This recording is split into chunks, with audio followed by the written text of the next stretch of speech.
Ken Kizem Tabula from CSS 11B. For today's video, we're going to do a BIOS setup.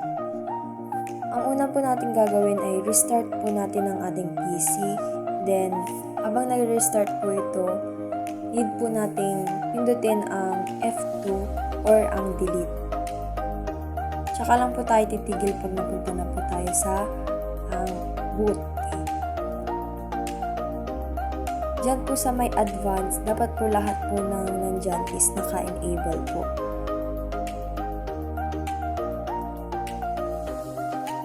Ayan, naka-enable po sila lahat.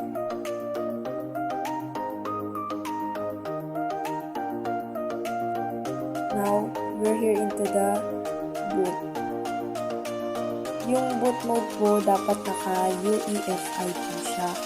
Ang first boot po natin is yung USB po natin, yung pangalan po ng ating USB. Ang second boot po is ang Windows. Sa third, fourth, and fifth boot po, kailangan po naka-disabled po yan na tatlo. Yan. After po niyan, pwede na po natin siyang i-exit. Pwede po tayong pumunta sa exit, then enter po. Pero, pwede rin po natin gamitin ang F10 para po mas madali. Pinutin lang natin ang F10 and then enter sa yes. And yan, antayin na lang natin ulit siyang mag-open.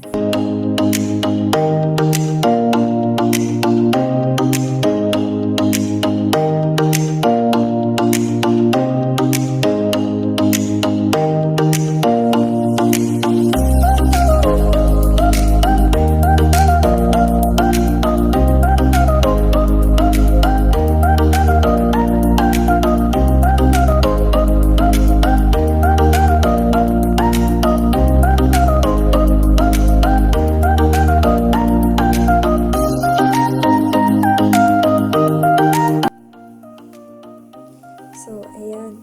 Tapos na tayo sa ating BIOS setup. Yun lang. Maraming salamat.